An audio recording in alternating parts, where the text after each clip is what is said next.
Hello guys, welcome to my humble YouTube channel where I bring you fanfiction that will brighten your days. Before we start, a subscribe is greatly appreciated, and don't forget to leave a like and ring the bell icon so you won't miss exciting new fanfiction stories. True God in Another World, Tensura x Tbate, by Tempest_King_20. Chapter 4: The Fall. Arthur Lewin Pav. I finished securing the backpack on my back, then stood next to my mother. She covered my hand with hers, and I noticed Rimuru doing the same. We were about to meet our father's old party members, and I hoped we could build a good relationship with them since we would be traveling together for a while. Our father had mentioned the members of his old party from time to time, and here's what we knew about them. Helen Shard, a female augmenter who specialized in magic archery.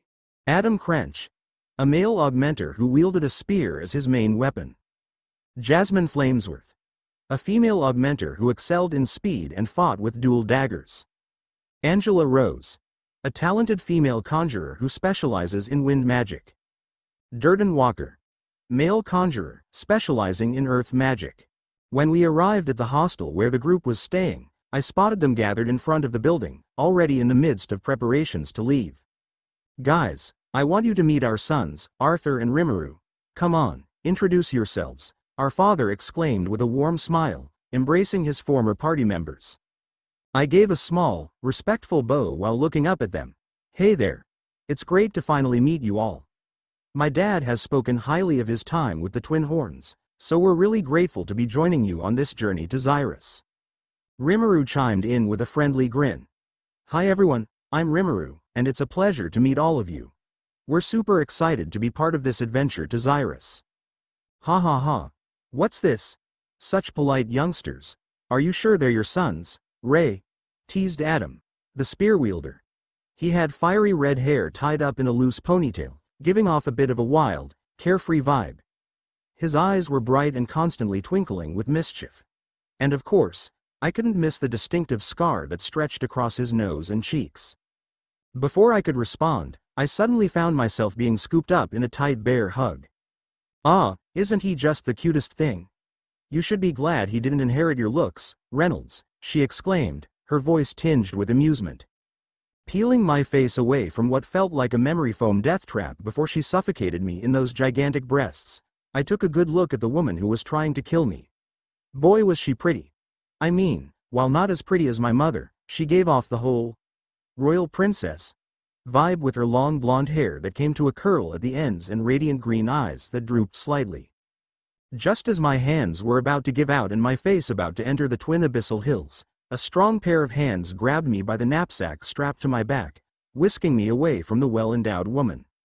Angela, you're hurting him, a deep voice grunted. There I hung, like a kitten being carried by his mother by the scruff of his neck, unable to move.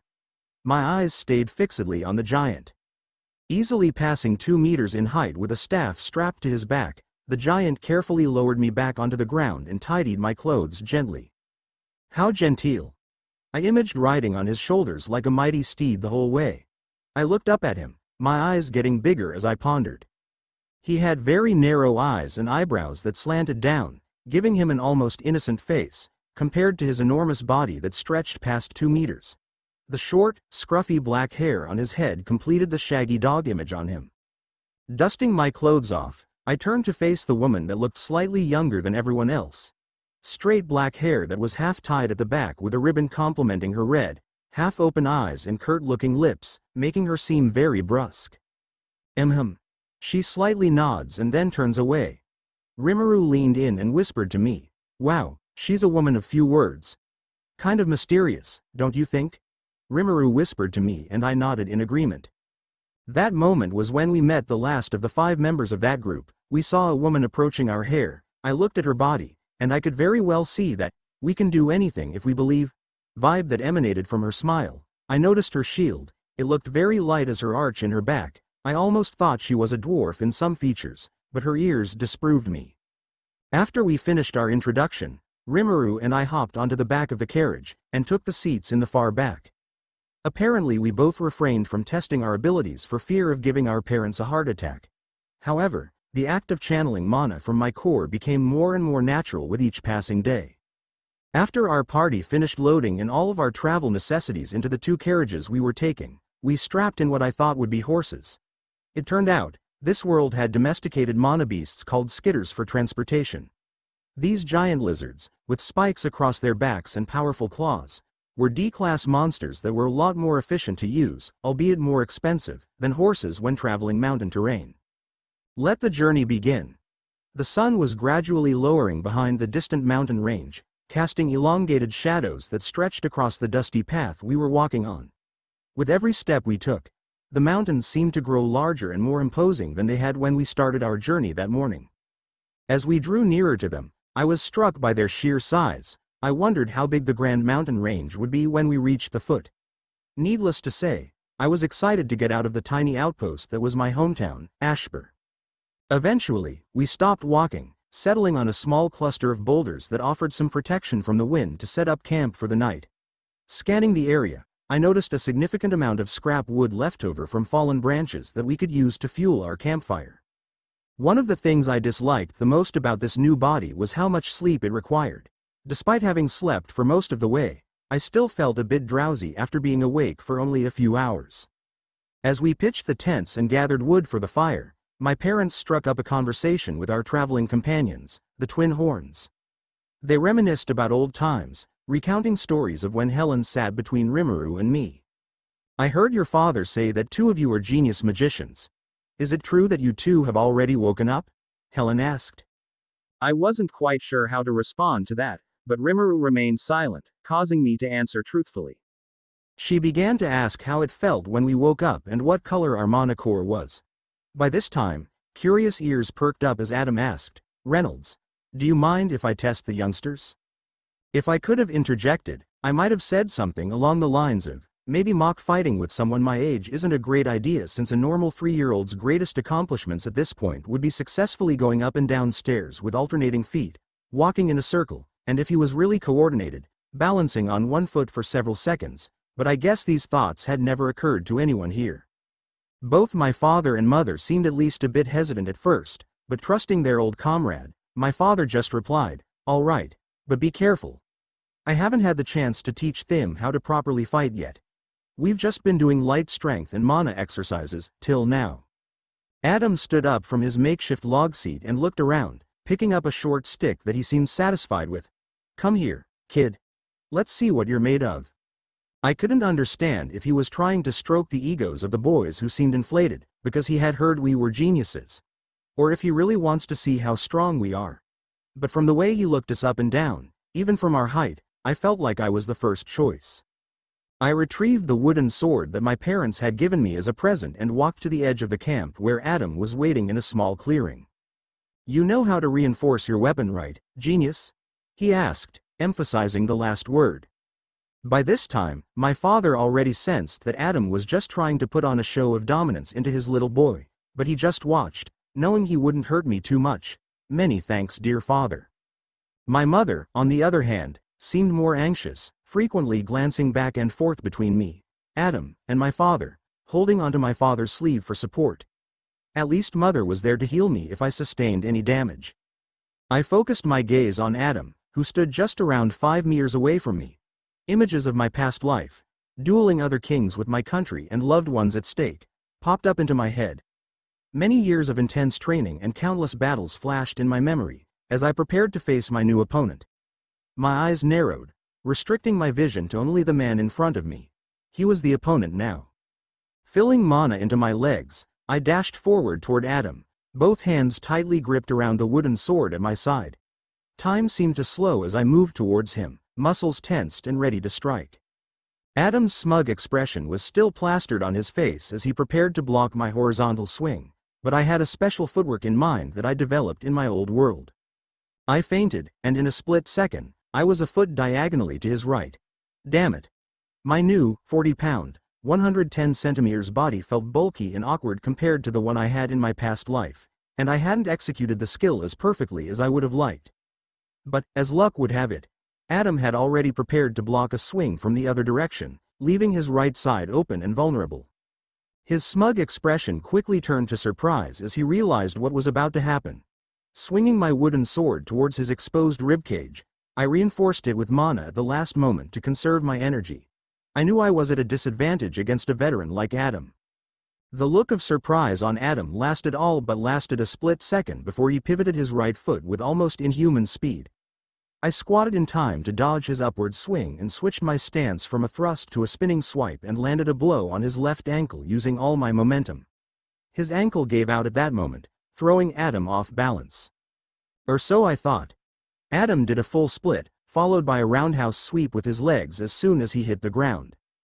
This body won't be able to take a hit like that, so I jumped up to dodge his legs when, from my peripheral view, I saw the flash of brown from his wooden stick. I didn't have time to block with my sword, so I thrust the pommel towards him, aiming for his wooden stick. The impact was powerful, and I felt myself flying backwards as Newton's third law of motion came into play. For every action, there is an equal and opposite reaction. And boy was the opposite reaction painful. While I did block the blow successfully, my 4-year-old body couldn't withstand the force of the blow and I flew before gracefully skidding on the ground like a flat rock on a lake. Thankfully, I reinforced my whole body before I took the blow or I would have seriously gotten hurt. Groaning, I sat up and rubbed my throbbing head. As I looked up, I saw 7 stupefied faces staring back at me. It took a moment for my mother to recover. She rushed towards me and mumbled a healing spell to make sure I was okay. Out of the corner of my eye, I spotted Durden thumping Adam's head with enough force to make him stumble forward. The sight made me chuckle inwardly. At least I wasn't the only one who got knocked down. Rimuru paused as I watched in amazement the fight between my youngest brother and Adam. I couldn't help but feel a sense of pride in my heart. Arthur was proving to be a skilled fighter, despite his age. I knew that as his body matured and he mastered the use of mana, he had the potential to become one of the strongest people in the world. This thought alone made me shudder with excitement. As much as I hated to admit it, I loved fighting. But in recent years, all I had done was paperwork, and fighting with Guy had become boring. However, now that my strength was sealed, I would definitely encounter strong opponents, which meant I would be able to fight a lot without getting bored.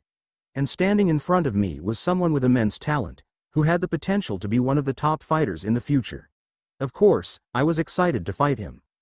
Adam's voice interrupted my thoughts. You didn't teach him how to fight, my ass. How the hell did you train that little monster? I didn't teach him that, our father grumbled, clearly taken aback by the level of skill displayed by his youngest offspring. He shook himself in amazement and walked over to Arthur to ask if he was okay, to which Arthur only nodded. Where did you learn that from? Our father asked, his curiosity piqued. When Art decided to feign ignorance, he put on an indifferent face and said, I learned from books, and watching you or my father. Wait, what about the other one? Adam said, pointing his finger at me. I couldn't help but curse under my breath, and here I thought no one would notice me. Seal, help me.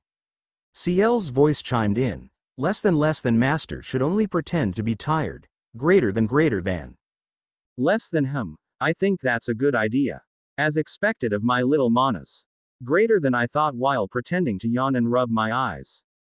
Less than T. Thank you, master. Greater than, Ciel said while she blushing. Without skipping a beat, I hopped up from the ground and made my way to my mother, lying down on her lap. Mom, I'm sleepy, I told her, using my best childlike face. Does the little genius prefer to take a nap on his mother's lap? Adam asked in a teasing tone, before being reprimanded by Durden, who slapped his head. I couldn't help but retort, at least I have someone to lay on their lap. My statement was met with an eruption of laughter from everyone present. Even Jasmine couldn't resist chuckling. Eventually, my mother put an end to the laughter and took Arthur and me to the tent, where we would sleep for the night. After 2 grueling days of travel, we finally arrived at the foot of the Grand Mountains. The name certainly lived up to the hype as the towering peaks seemed to almost kiss the sky.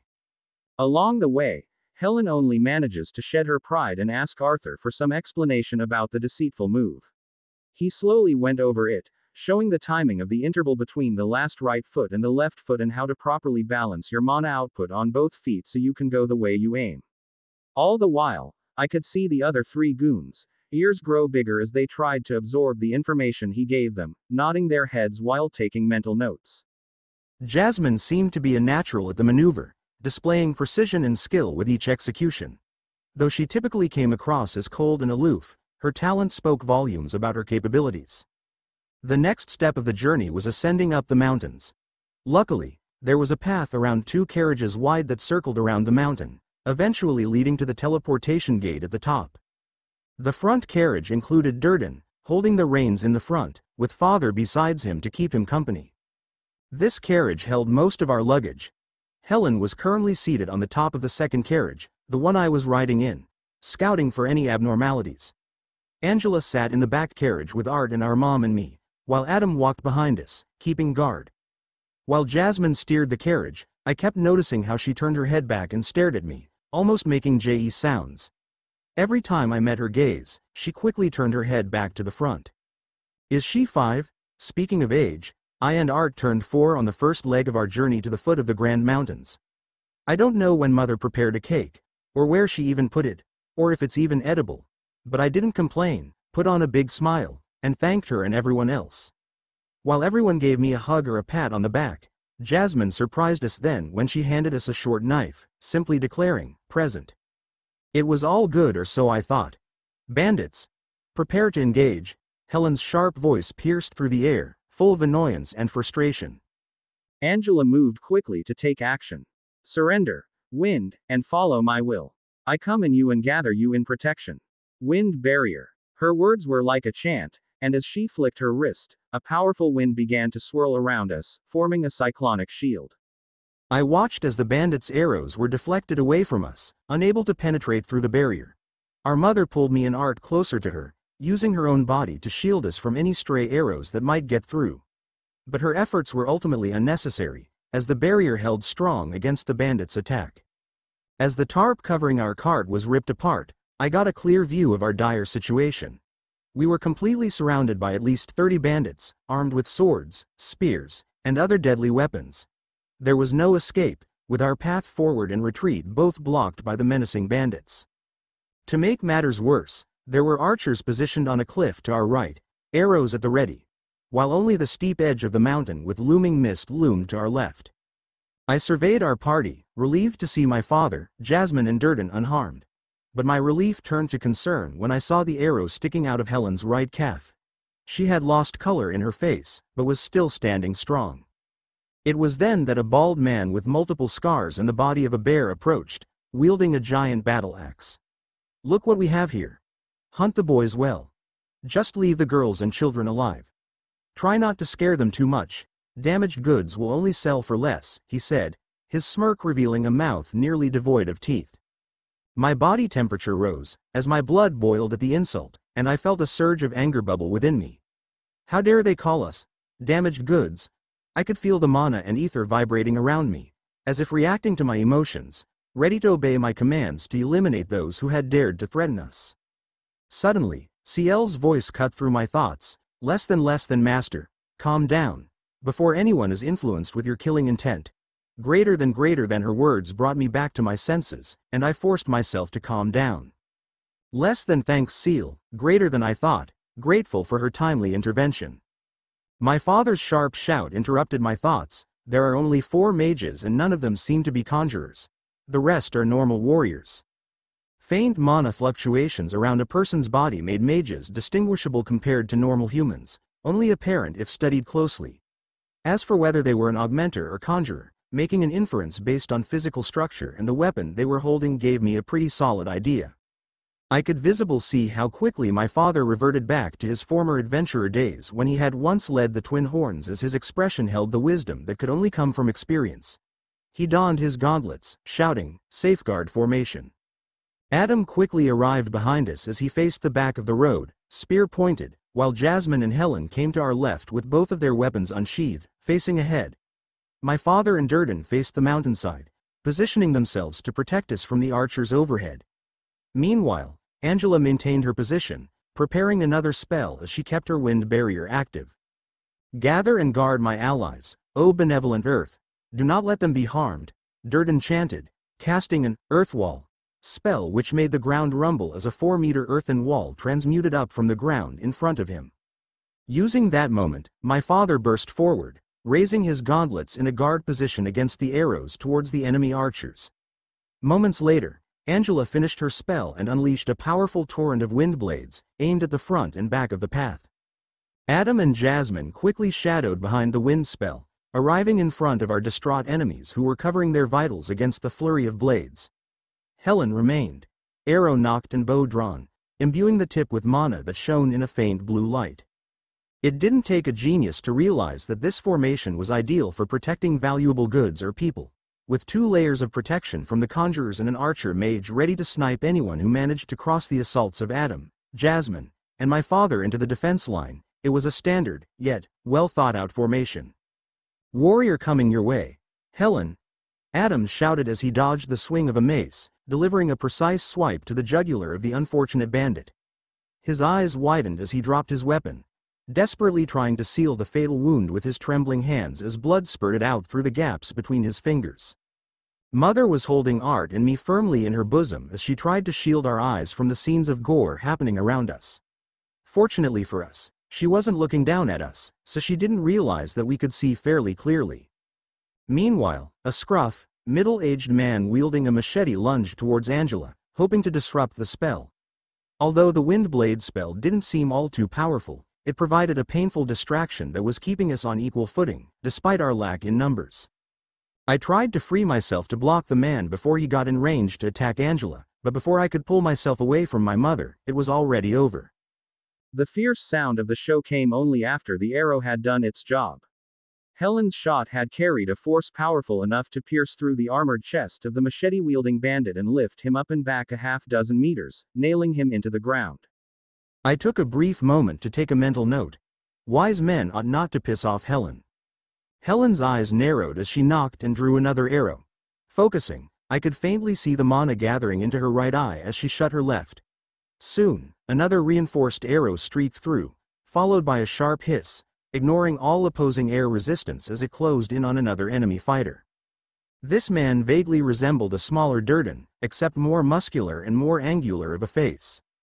His brows furrowing in concentration, his giant sword, which was his height, had somehow reached the arrow in time, generating a sound of a bullet hitting metal. The enemy fighter slid back, but wasn't harmed as he anchored his greatsword into ground, using it to balance himself. However, before he even had the chance to smirk in content, a second arrow pierced through his forehead. It was a grim sight, seeing the light drain from his eyes. Jasmine was engaged in an intense duel against an augmenter, a bald and muscular man who wielded a long chain whip. His weapon gave him a clear advantage over Jasmine, whose 2 daggers were no match for his range. She was doing all she could to dodge the erratic movements of the whip and get close enough to strike. By now, it was evident the enemy had realized how much she was struggling as he jeered while licking his lips. "I'll make sure to treat you real well before we sell you off as a slave, little missy. Don't worry, by the time I'm done training you, you'll be begging to stay with me," he hissed, followed by another lick of his lips. This thought fueled an intense anger within me, bringing back memories of the brutal attack on my country by the army of Falmouth. Before I ended their lives, I overheard the Knights of Falmouth discussing their vile plans of enslaving my people. The very thought of what could have happened had I not intervened ignited an even deeper rage within me. The taste of iron filled my mouth as I realized I had clenched my teeth, the pressure causing my lower lip to split and blood to trickle onto my tongue. My instinct kicked in, and I swiftly wiped away the blood, hoping to hide the evidence from my mother. Frustration coursed through me as I watched the ongoing battle, helpless in my current state. Though I had trained extensively in the arts of combat and possessed a wealth of past experiences, I found myself trapped in the body of a mere 4-year-old child. I had yet to test the limits of this small vessel in a real fight. Yet the thought of standing idly by, doing nothing while my people suffered, was unbearable. I had to contribute, to do something, anything to make a difference. With Jasmine's gifted dagger firmly in my grasp, I focused my mana, allowing the blade to absorb the energy pulsating within me. The power surged through the weapon, enhancing its lethality. Summoning all the strength I could muster, I hurled the dagger towards the assailant wielding the chain, the blade finding its mark with precision and striking him in the leg. The blow weakened him, creating an opening for Jasmine to seize. Ignoring my mother's desperate pleas to return to safety, I darted out of the chariot, propelled forward by a resolute determination. An adversary lunged towards me, his intent clear in his eyes, but my mana-enhanced reflexes allowed me to elegantly evade his attack. Thoughts raced through my mind, desperately seeking a strategy to overcome this opponent without the aid of a weapon. I knew my small stature placed me at a disadvantage, but I also possessed an advantage he did not, the power of mana. Mockingly, he sneered, "Hee, be a good kid, don't make trouble, and be obedient. I'm sure we'll make a fortune with your looks." His words disgusted me to my core. I focused my mana, my power extending to the earth beneath me. The ground shifted as I commanded, unfurling a small pole that emerged before me. In one swift motion, I aimed for the weak point, striking them between their legs and causing them to crumple in agony. Seizing the opportunity, I wasted no time, rushing towards the man who had spoken with such vile intentions. A snap echoed through the chaos as I broke his neck, extinguishing the spark of life within him. The deafening clatter of collapsing debris jolted my attention away from the lifeless man lying at my feet. I swiveled my head, heart pounding, only to freeze in horror at the sight of my father being violently propelled backward, his body crashing against the remnants of his shattered earth wall spell. Crimson rivulets cascaded from the corner of his mouth, mingling with the dirt and dust as he struggled to hoist himself up. "Dad!" I cried out, the fear and desperation evident in my voice. "Honey!" My mother's voice trembled as she rushed to his side, followed closely by Arthur. Kneeling in front of my father, her face contorted with worry and fear, she was frantically searching for a solution, anything that could save him. Desperation laced my father's words as he weakly tried to speak, his voice reduced to a mere whisper. "Cough, Alice. Listen to me. Don't worry about me. If you use a healing spell right now, they'll realize what you are and try that much harder to capture you. They'll be willing to sacrifice a lot more if they know." There was a trembling hesitation in my mother's movements as she retrieved her wand and began to chant. It wasn't just the sight of her injured husband that caused her stammered chanting. There was something else. It almost felt like she was afraid of using her own magic, a fear that she tried to hide in her eyes. My father's gaze flickered towards us, once he had exhausted his attempts to convince his beloved wife, urgency igniting in his drowning voice. "Art, listen carefully. After the healing spell activates, they're going to try to capture your mother at all costs. After I'm healed enough, I'm going to engage the leader and try to buy more time. I think I can beat him, but not if I have to worry about protecting you guys. Take your mother back down the road and don't stop. Adam will open up a path for you." "No, Dad." Arthur began to protest, his voice tinged with desperation, before I swiftly brought my hand down on the back of his head. He wasn't thinking clearly, and as much as I wanted to fight and protect our family, we had become burdens in this dangerous situation.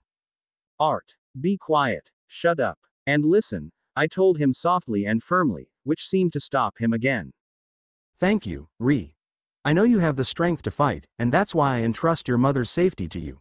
Protect her with every fiber of your being, shield her and the life growing within her," our father rasped, his voice weak but drenched with an unwavering determination. He glanced at Arthur, who wore an expression of awe and disbelief. "I was planning on telling you when we arrived in Xyrus, but," not finishing his sentence, father just looked at me sheepishly, still pale from the blow he received from the bald, axe-wielding boss. "It's okay, Dad. We'll protect Mom," Arthur declared with a newfound determination, his voice filled with unwavering conviction. I nodded in agreement, my thoughts already racing to formulate a plan that wouldn't rely solely on CL's assistance. Less than greater than our father, pride gleaming in his eyes, gazed at us with a truly proud smile. "Atta boys, these are my sons." We took our mother out of the carriage and left her away there, with the twin horns and our father keeping the bandits at bay, making sure Durden defeated the last one carrying an arrow. I could hear the bandit chief barking orders, telling his men to attack us. "Forget it, let's finish her off. Attack," he shouted. I looked around frantically, trying to determine which one of them was being told to focus on our mother. Then, I saw him, a mage, camouflaged among the others. I watched in horror as he recited a water spell, the watery energy gathering in his hands before being released towards us, propelling me, Art, and Mother closer to the cliff's edge. It looked like he was camouflaged among the others, and that's why we weren't aware about him. When I looked a little to the side, and saw Arthur with an expression, a mix of fear and determination, as he clenched his fists. To my immediate right was my mom, and to my left was Art. Behind us, of course, was the edge of the mountain. Even if I could dodge this, Mother wouldn't be able to and she'd be forced off the ledge of the mountain. Damn it. Arthur let out a roar that was unfitting for a 4-year-old, pushing me and Mother further down, out of range. I watched in horror as he was hit by the water cannon, his knife flying out of his hand and dragging the mage down with it. The mage let out a shrill howl of pain, followed by a string of curses. I knew that he wasn't dead, but at least he was incapacitated for now. Without thinking, I jumped after Arthur, hoping to save him from certain death. I could see the edge of the mountain approaching quickly, the dirt and rocks on the cliff's edge forming a makeshift hand, trying to catch us. But it failed, and I knew that we were going to fall. I looked towards Arthur, who was starting to lose consciousness, his eyes closing slowly. I knew that I had to act fast if we were going to survive. I let out a little tornado, which propelled me towards my brother. I wrapped my arms around him, protecting him from the fall as we careened towards the ground. I tried to shape the wind around us, hoping that it would soften our landing, but it didn't seem to do much. I knew that there was only one thing that could save us now: gravity. I had known that I am a quadra elemental from Seal, and since I could use all the elements, and with a good understanding of the earth element, I could use gravity. I focused all my energy, using gravity to slow down our fall speed until we landed safely on the ground. But I had used too much of my mana reserves, and I felt my little body begin to give out. I could feel my consciousness drifting away, but then, I heard Ciel's voice in my head. Less than I'm proud of you, Rimuru. You did well. Rest now. Greater than.